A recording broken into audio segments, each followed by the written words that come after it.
चाहे आप जिस भी किताब से पढ़ें, कोई दिक्कत वाली बात नहीं। फिजिक्स के लिए हम आपको कंसेप्चुअल वाइज पढ़ाएंगे। आज हम लोग देखेंगे पहला चैप्टर है इसका वैद्युत आवेश एवं वैद्युत बल या फिर कूलाम का नियम। हर एक बुक में अलग अलग चैप्टर से लिखे हुए हैं, मतलब चैप्टर वही है, बशर्ते नाम उसका अलग अलग कर दिया है। कुछ में कुछ लिखा हुआ है वैद्युत आवेश एवं वैद्युत बल, कुछ में लिख दिया गया वैद्युत आवेश एवं कूलाम के नियम। बात एक ही बेटा, पढ़ेंगे इसी चैप्टर में सब कुछ हम लोग। पहला चैप्टर है, नाम है इसका वैद्युत आवेश एवं वैद्युत बल या फिर कूलाम का नियम। सबसे पहले इसमें बेसिक बातें हम लोग जानेंगे। आप सर्वप्रथम ये जान लीजिए कि इस चैप्टर में दो पार्ट पढ़े, इस बुक में दो पार्ट हैं। जैसे पहला पार्ट हम बात करें तो इलेक्ट्रिक अर्थात विद्युत, पूरा फर्स्ट पार्ट हम लोग पढ़ेंगे विद्युत के ऊपर। विद्युत का मतलब इसमें दिया गया है, इसे मान लीजिए पूरी बुक की अगर हम बात करें दो ही पार्ट हैं, एक विद्युत एक चुंबक, इससे ज़्यादा कुछ नहीं है। खाली पूरे बुक में विद्युत पढ़ लीजिए, आप चुंबक पढ़ लीजिए, पूरी बुक फर्स्ट वाली पार्ट पूरी खत्म हो जाती है। ठीक है, तो इसलिए हम लोग क्या करेंगे, सर्वप्रथम 4 या 5 चैप्टर हैं विद्युत के पढ़ लेंगे और 5 से 6 चैप्टर हैं चुंबक के पढ़ लेंगे, पूरी बुक खत्म हो जाएगी। आज हमारी पहली क्लास है।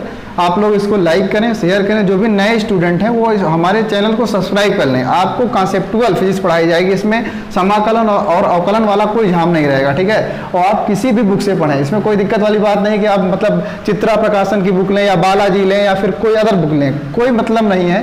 आप हमारे इस थ्योरम को लिखिए और आप किसी भी एग्जाम में जाकर के आप पेपर दीजिए, आपको 100% 100% नंबर मिलेंगे। आप कोई दिक्कत होने वाली बात नहीं। ये जो हम पढ़ रहे हैं या फिर जो भी पढ़ा रहे हैं, हमने भी पढ़ा है और आपको आज से में पढ़ा रहे हैं, इसमें हमको लगभग कक्षा 12 में 96 नंबर मिले हुए हैं। ठीक है, किसी दिन आपको शेयर करेंगे, आपको दिखाएंगे किसी भी इस वीडियो में कि हमारे ये आपको रियल नंबर क्या है। आज हम लोग स्टार्ट करते हैं। आज हम लोग देखते हैं पहली क्लास अपनी कक्षा 12 की फर्स्ट चैप्टर है, इसमें पढ़ रहे हैं। पहला हम टॉपिक का नाम है वैद्युत आवेश किसे कहते हैं या फिर आवेश किसे कहते हैं। किसी भी चालक पर इलेक्ट्रॉनों की उपस्थिति आवेश कहलाता है। इसका क्या मतलब है, इसे मान लीजिए कोई चालक तार है, अगर ये चालक तार से में कोई मतलब नहीं होता, अगर इस पे इलेक्ट्रॉन होंगे तभी ये सारा कुछ करेगा। मतलब आवेश का क्या मतलब है, आवेश जो होता है किसी भी चालक पर इलेक्ट्रॉन जो भी झटका आपको लगता है, जैसे मान लीजिए आपने तार विद्युत धारा प्रवाहित हो रही है, आप इसको पकड़ते हैं, आपको झटका महसूस होता है। ये जो झटका होता है, ये झटका हमेशा इलेक्ट्रॉन आपको देते हैं। ये झटका पूरा जो ऐसे मान लीजिए आप ज़्यादा प्रबल धारा बह रही तो आपको क्या करते हैं, चिपका लेते हैं। अगर न्यूनतम धारा है तो आप झटका दे देते हैं, उससे भी हल्का सी झुंझुनाहट महसूस होती है। तो ये जो झुंझुनाहट है, आपको करंट लग जाता है, ये सारा प्रोसीजर आपको इलेक्ट्रॉन करते हैं। तो किसी भी चालक पर इलेक्ट्रॉनों की उपस्थिति ही क्या कहलाता है, आवेश। अगर इसमें इलेक्ट्रॉन है तभी इसमें धारा प्रवाहित होगी, अर्थात इसमें कुछ होगा। तो किसी भी चालक पर इलेक्ट्रॉनों की उपस्थिति ही आवेश कहलाता है। इसे क्यों स्मॉल क्यू द्वारा प्रदर्शित करते हैं या फिर कैपिटल क्यू दिखाए, कोई दिक्कत वाली बात नहीं। इसे क्यू द्वारा प्रदर्शित करते हैं। अगर कोई मान लीजिए चालक तार है, यदि उस पर n इलेक्ट्रॉन उपस्थित हो तो उस पर जो संचित आवेश है वो Q बराबर n इंटू ई होता है। Q बराबर n ई, जहाँ n इलेक्ट्रॉनों की संख्या होती है और E क्या होते हैं, इलेक्ट्रॉन होते हैं। जहाँ n क्या होता है, इलेक्ट्रॉनों की संख्या, इलेक्ट्रॉनों की संख्या, और E क्या है, इलेक्ट्रॉन। अगर आपसे कोई पूछे इलेक्ट्रॉन का मान, ई का मान कितना होता है, तो 1.6 इंटू 10 की पावर 19। आवेश का मात्रक क्या होता है, कूलाम। आवेश का मात्रक क्या होता है, कूलाम।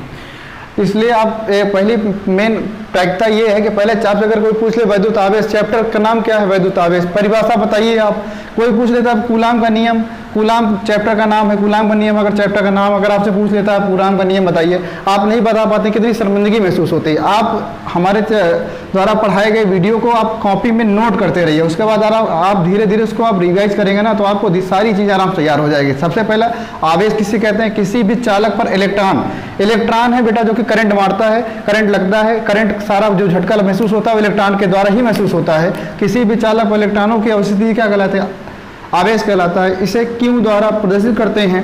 यदि किसी भी चालक में n इलेक्ट्रॉन उपस्थित हो तो उस चालक में उपस्थित आवेश Q बराबर n इंटू, ये फार्मूला याद रखेंगे। इससे हम लोग क्या करेंगे, हम लोग इससे सवाल लगाएंगे न्यूमेरिकल, जब इसके हम लोग लगाएंगे तो उसको वहाँ पर इसका यूज होना है, Q बराबर n इंटू। वहाँ पर जब हम लिखें Q बराबर n इंटू तो आपको सोचना नहीं है, फिर आपको तुरंत समझ जाना है कि आवेश बता रहे हैं Q बराबर n इंटू।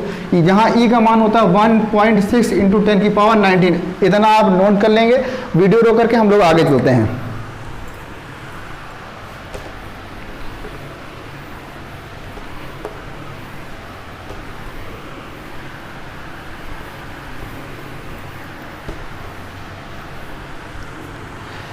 पेपर में कभी कभी आ जाता है चालकों का धनावेशित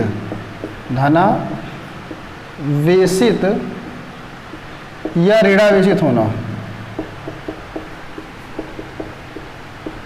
ऋणावेशित होना। चालकों का धनावेशित या ऋणावेशित होना, इसका क्या मतलब है? जैसे मान लीजिए कोई चालक तार है, हम आपको समझा के पढ़ा रहे हैं, इसलिए कि आप अगर समझ के पढ़ेंगे ना बेटा, फिजिक्स लोग कहते हैं बहुत सारा थ्योरम है, बहुत सारा रटना पड़ता है। अगर आप समझ जाएंगे तो आपको रटना नहीं पड़ेगा, कहीं पर भी कोई भी दिक्कत नहीं होगी। अगर आप इसको समझ गए तो कहीं पर भी प्रॉब्लम नहीं बेटा, नहीं आप इसमें बहुत परेशान हो जाएंगे। फिजिक्स सबको आती नहीं है, रीज़न यही है कि वो लोग थ्योरिकली पढ़ते नहीं हैं। उसको समझ के अगर आप पढ़ेंगे तो ये बहुत आसान है, इससे ज़्यादा आसान कुछ है नहीं है। हर एक थ्योरम भी हो या फिर कोई भी न्यूमेरिकल हो, अगर आप समझ के अगर उसको पढ़ेंगे ना तो एकदम आराम से आपका तैयार हो जाएगा। सर्वप्रथम चालकों का धनावेशित या ऋणावेशित होना ये क्या होता है? जैसे मान लीजिए कोई चालक तार है, आप मान के चलिए कोई तार है, अगर इस पे इलेक्ट्रॉन आ जाते हैं तो ये क्या हो जाएगा? ऋणावेशित। अगर इस पे इलेक्ट्रॉन बाहर चले जाएं तो ये धनावेशित।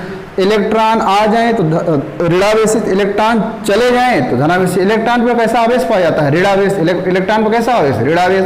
तो अगर कहीं से बाहर से इस चालक तार पर इलेक्ट्रॉन आ जाते हैं तो ऋणावेशित हो जाएगा, अगर चालक से इलेक्ट्रॉन बाहर चले जाए धनावेशित होता है। पेपर में कभी कभी एक नंबर में पूछ लिया जाता है चालकों का धनावेशित, किसी भी चालक तार पर इलेक्ट्रॉन उपस्थित होते हैं तो वह धनावेशित होगा कि ऋणावेशित होगा कि उदासीन होगा, ऐसे जब पूछा जाएगा आपसे तो आप याद रखेंगे कि अगर चालक पर इलेक्ट्रॉन आ जाते हैं तो वह ऋणावेशित, चालक से इलेक्ट्रॉन चले जाते हैं तो धनावेशित। तो हम इसकी परिभाषा आपको बोल देते हैं, आप लिख लीजिए। यदि किसी भी चालक तार पर इलेक्ट्रॉन आ जाते हैं, यदि किसी भी चालक तार पर इलेक्ट्रॉन आ जाते हैं तो वह ऋणावेशित हो जाता है, जबकि यदि चालक तार से इलेक्ट्रॉन चले जाते हैं, जबकि चालक तार से इलेक्ट्रॉन चले जाते हैं तो चालक धनावेशित हो जाता है। ये आपको एक लाइन की परिभाषा हमने बोल दी, हम लिखाएंगे नहीं क्योंकि यहाँ पे लिखने में बहुत समय लग जाता है और कभी कभी राइटिंग भी थोड़ा फिर अच्छी नहीं है, इसलिए आप सब क्या करेंगे, हम जो बोल रहे हैं आप वीडियो को आराम से धीरे धीरे नोट कर लेंगे स्लो मोशन में, ठीक है। आगे हम लोग चलते हैं। अगला पॉइंट क्या है?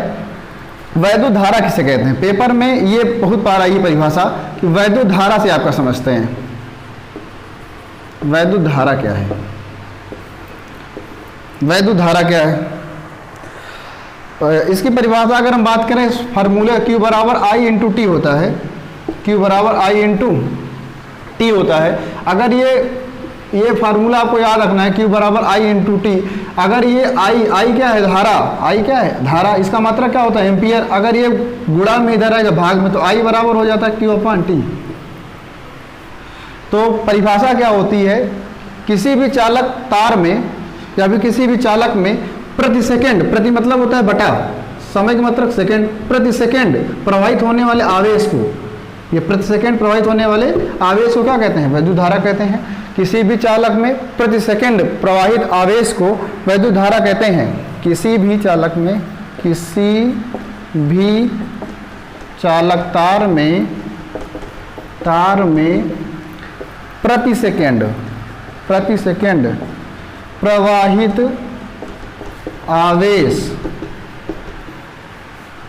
आवेश की दर को वैद्युत आवेश कहते हैं। वैद्युत आवेश कहते हैं। इसे काहे द्वारा दिखाते हैं? वैद्युत आवेश नहीं, वैद्युत धारा कहते हैं। वैद्युत आवेश नहीं, किसी भी चालक तार में प्रति सेकंड प्रवाहित आवेश की दर को वैद्युत धारा कहते हैं। क्या कहते हैं? वैद्युत धारा। आवेश तो हम ऊपर पढ़ चुके हैं, वैद्युत धारा कहते हैं। इसे हम काहे दिखाते हैं? इसे स्मॉल आई लिख लो। इसे स्मॉल आई द्वारा प्रदर्शित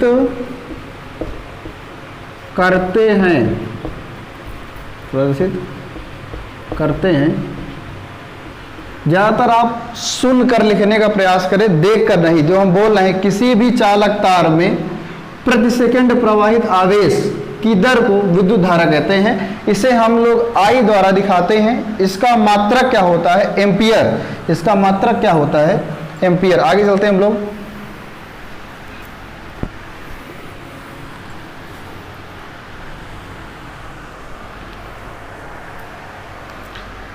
इसका मात्रक एम्पियर। क्या होता है? एम्पियर होता है। इसका मात्रक क्या होता है? धारा का मात्रक क्या होता है? एम्पियर। आगे चलते हैं। अगर इसकी वीमा की बात की जाए, बहुत सारे पेपर में वीमा पूछी जाती है। एक अन्य मात्रक भी इसका होता है, अन्य मात्रक भी आप देख लीजिए। एक अन्य मात्रक, ये तो प्रचलित मात्रक है इसका। अन्य मात्रक क्या होता है? अन्य मात्रक, आवेश का मात्रक होता है कूलाम। आवेश का मात्रक क्या होता है? कूलाम। और समय का मात्रक होता है समय। समय का मात्रक सेकंड। कूलाम प्रति सेकंड किसका मात्रक है? विद्युत धारा का। कूलाम प्रति सेकंड किसका मात्रक है? विद्युत धारा का। वीमा की अगर हम बात करें, वीमा कैसे निकाली जाती है इसकी, तो कूलाम की वीमा होती है बेटा AT। क्या होती है? AT। कहाँ से निकल के आई है? अभी हम आपको दिखाते हैं कि Q बराबर होता है एक IT। यहाँ से अगर हम बात करें तो यहाँ पे अगर हम वीमा निकाल के बताएं आपको, या फिर अगर हम धारा खाली वीमा बात करें, धारा वीमा खाली A होती है।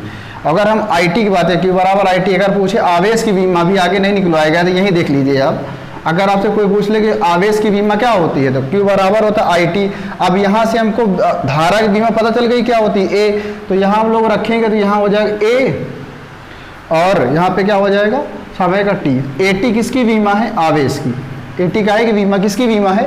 आवेश की। अगर आपसे पूछा जाए विद्युत धारा की बीमा क्या है, तो A होती है। विद्युत धारा की बीमा क्या होती है? A होती है। आगे चलते हैं।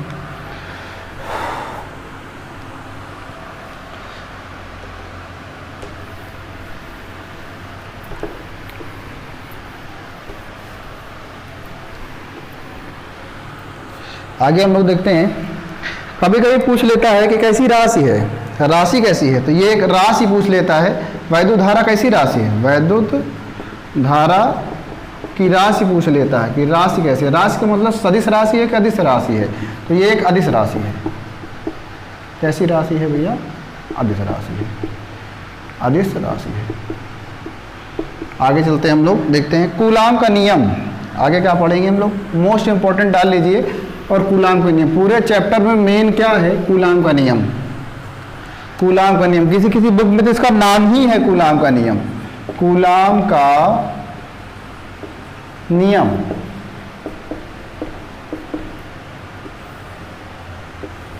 कूलाम का नियम क्या है?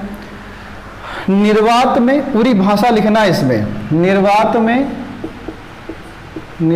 में परस्पर अल्प दूरी पर स्थित, अल्प दूरी पर स्थित दो बिंदु आवेशों, निर्वात में परस्पर अल्प दूरी पर स्थित दो स्थिर बिंदु आवेशों, अल्प दूरी पर स्थित दो स्थित बिंदु आवेशों के मध्य लगने वाला, ब्रैकेट में लिखिए आकर्षण बल या प्रतिकर्षण बल,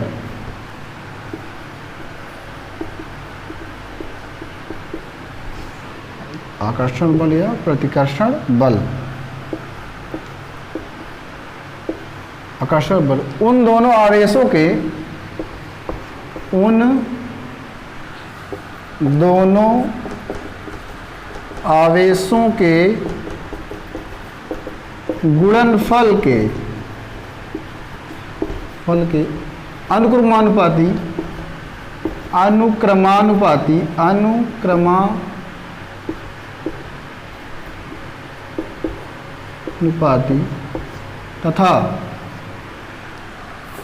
तथा उनके बीच की दूरी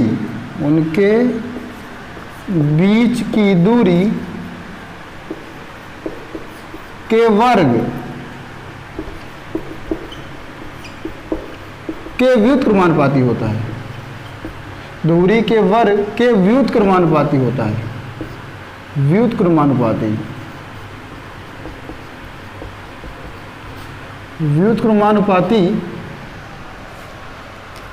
होता है।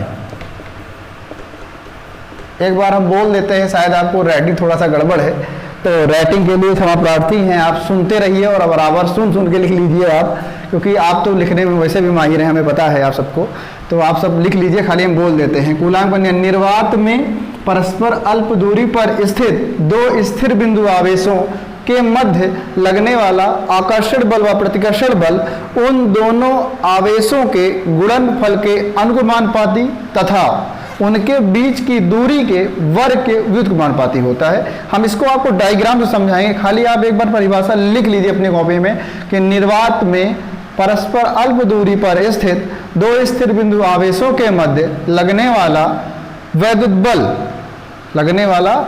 बल उन दोनों आवेशों के गुणनफल के अनुमानुपाती तथा उनके बीच की दूरी के वर्ग के व्युत्क्रमानुपाती होता है। आगे चलते हैं हम लोग, डायग्राम समझ लेते हैं। निर्वात में परस्पर अल्प दूरी पर स्थित दो स्थिर बिंदु आवेशों के मध्य लगने वाला आकर्षण बल और प्रतिकर्षण बल उन दोनों आवेशों के गुणनफल के अनुक्रमानुपाती तथा उनके बीच की दूरी के व्युत्क्रमानुपाती होता है। एकदम परफेक्टुअल परिभाषा है बेटा, इसको कॉपी में नोट करो, यही पढ़ना है, यही लिखना है, कोई भी पूछे यही सुनाना है आपको। हर एक बुक की परफेक्ट लैंग्वेज की परिभाषा है, आपको कुछ में अलग मिलेगा, कुछ में अलग मिलेगा, आप इसको पढ़ो लिखो, आप इसको पेपर कॉपी में लिख के, कोई दिक्कत नहीं होगी। अब आगे चलते हैं हम लोग, इसको डायग्राम समझते हैं। डायग्राम का क्या मतलब है, इसमें हमने कहा कि पूरी भाषा आप सुनिए खाली। निर्वात में परस्पर अल्प दूरी, निर्वात मतलब मान लीजिए कुछ जहां पर वायु उपस्थित ना हो। निर्वात का मतलब क्या होता है, जहां पर वायु उपस्थित ना हो। निर्वात में परस्पर अल्प दूरी पर स्थित, थोड़ी दूरी पर स्थित, निर्वात में परस्पर अल्प दूरी पर स्थित दो स्थिर बिंदु आवेश Q1 मान लेते हैं या फिर Q2 मान लेते हैं, Q1 Q2। निर्वात में यहाँ पर वायु नहीं है, परस्पर अल्प दूरी पर स्थित दो स्थिर बिंदु आवेशों के मध्य लगने वाला बल, कौन सा बल, आकर्षण बल या प्रतिकर्षण बल, उन दोनों के गुणनफल, किसके गुणनफल, किसके Q1 और Q2 के आवेशों के गुणनफल के अनुक्रमानुपाती तथा उसके जो बीच की दूरी है ना उसके व्युत्क्रमानुपाती होता है। आवेशों के गुणनफल के अनुक्रमानुपाती तथा इनके बीच की दूरी के वर्ग के व्युत्क्रमानुपाती होता है। निर्वात में परस्पर अल्प दूरी पर स्थित दो स्थिर बिंदु आवेशों के मध्य लगने वाला बल, आकर्षण बल या प्रतिकर्षण बल, उन दोनों के बीच की दूरी के वर्ग के व्युत्क्रमानुपाती तथा उन दोनों के गुणनफल के अनुक्रमानुपाती होता है। ये आपकी परिभाषा है, आप इसको समझ लीजिए, रटिएगा नहीं। दोनों के गुणनफल के अनुक्रमानुपाती और बीच की दूरी के वर्ग के व्युत्क्रमानुपाती होता है। हम लोग आगे चलते हैं, आप इसको वीडियो रोक करके आप नोट कर लेंगे, विद डायग्राम नोट करिएगा, विद, क्योंकि पूरा इस प्रकार आप छापिए और इसी प्रकार आपको पेपर में लिख के आना है। आगे चलते हैं हम लोग, आगे क्या करना है, आप इसको समीकरण 1 बना लीजिए और 2 बना लीजिए। समीकरण 1 व 2 से लिख लीजिए, समीकरण 1 व 2 से, समीकरण 1 व 2 से। इसका क्या मतलब है, 1 व 2 का मतलब LHS बराबर है तो RHS क्या होंगे, बराबर होंगे, या फिर LHS एक दोनों तरफ लिखेंगे तो यह बराबर, इसे भी लिख सकते हैं प्रोपोर्शनल टू Q1 Q2 बटे कहेंगे R स्क्वायर से, काहे से, यह बराबर Q1 Q2 बटे कहेंगे R स्क्वायर से। आगे चलते हैं हम लोग। अब जिस प्रकार हम लोग क्या करते हैं कि अनुक्रमानुपाती का निशान जब हटाते हैं तो कोई ना कोई एक क्या होता है, नियतांक आ जाता है, हमेशा क्या होता है, एक नियतांक आ जाता है। आगे मिटाते हैं हम लोग, लिखेंगे यह बराबर, यहाँ यह हटाएंगे तो K एक नियतांक आ जाएगा, ठीक। इसके बाद लिखेंगे Q1 Q2 बटे कहेंगे R स्क्वायर के, इसको आराम से आप करिए। और जब K का अगर हम बात करें तो K एक नियतांक लिखिएगा, लिखिएगा यहाँ पे, जहाँ K एक नियतांक है जिसका प्रयोगों द्वारा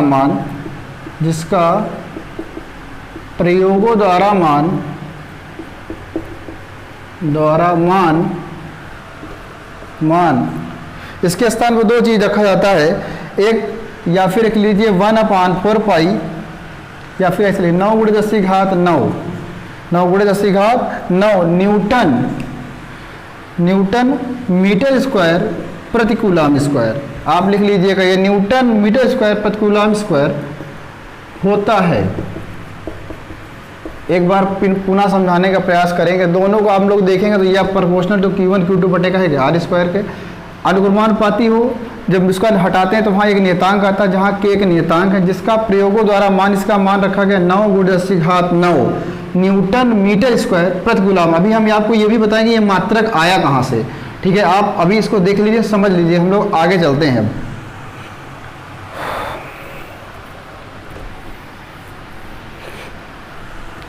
इस के स्थान पे हम लोग इसको रख सकते हैं, यह बराबर 9 × 10⁹ Q1 Q2 बटेगा r²। इसका एक फार्मूला ये भी होता है, यह बराबर 9 × 10⁹ Q1 Q2 बटे r²। आगे लिखेंगे सरलता के लिए 9 × 10⁹, नीचे वाला मिटा देते हैं हम लोग सरलता के लिए। आगे देखते हैं हम लोग, सरलता के लिए इसके स्थान पे लिखेंगे 9 × 10⁹ के स्थान पर क्या लिखते हैं हम लोग 1/4πε0 रखा जाता है। इसके स्थान पे अगर आपसे कोई पूछ लेता है कि 1/4πε0 का मान कितना होता है बेटा, तो 9 × 10⁹ होता है। या फिर 9 × 10⁹ के स्थान में हम क्या लिख सकते हैं 1/4πε0 बोलते हैं इसको बेटा। ε0 बोलो या ε0 बोलो, कोई दिक्कत नहीं। कुछ लोग इसको ε0 बोलते हैं, कुछ लोग ε0। आपको जो भी समझ में आए हम हिंदी में लिख देते हैं, कहो तो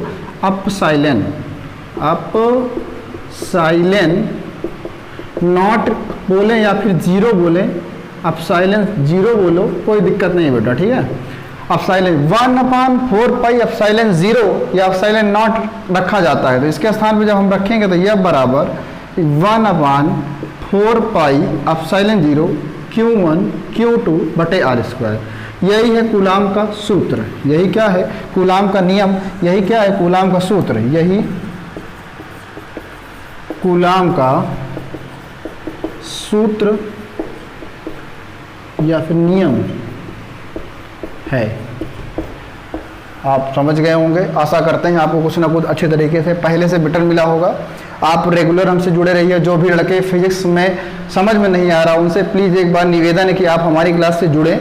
2-4 वीडियो अगर आप हमारी देखेंगे तो हम उम्मीद करते हैं कि आपको हम बहुत अच्छा कुछ सिखा पाएंगे अपने वीडियो में। आप इसको पढ़िए अच्छे तरीके से, नोट्स बनाइए अपनी कॉपी में, और रेगुलर आपको मिलती रहेगी वीडियो, आप इसको देखते रहिए, पढ़ते रहिए, मस्त रहिए, कोई दिक्कत नहीं। आप सेशन को लाइक करते रहिए और शेयर भी करिए। जो भी आपके भाई बहन हैं, बंधु हैं, आप अगर उनको बताइए आपके इस चैनल पर आप हमारा नाम उनको लिख करके दीजिए कॉपी पर कि ये चैनल चल रहा है और आप इस पर हमसे जुड़ें। जो लोग जानते हैं उनके लिए बहुत बहुत धन्यवाद, क्योंकि आप तो वैसे भी हमसे परिचित हैं। जो लोग नहीं जान रहे हैं उनसे निवेदन है कि आप इस वीडियो को दूर दूर तक फॉरवर्ड करें, उनसे बोलें कि लाइक करें, सब्सक्राइब करें। किसी के घर में हम लोग पहले क्या करते थे कि अच्छा खासा मोटी मोटी रकम लिया करते थे इसे पढ़ाने के लिए, ठीक है। अब ये है कि आज हम भी यूट्यूब से जुड़ गए हैं और लोगों को निस्वार्थ भाव से फ्री में पढ़ा रहे हैं, ठीक है। तो आपका कर्तव्य बनता है कि आप इसको सेशन को लाइक करें, शेयर करें और लोगों तक पहुँचाएँ। आपको पर डे आज मेरी पहली क्लास थी, कैसा लगा कमेंट में ज़रूर बताएं। पढ़ते रहिए, मस्त रहिए। Thank class.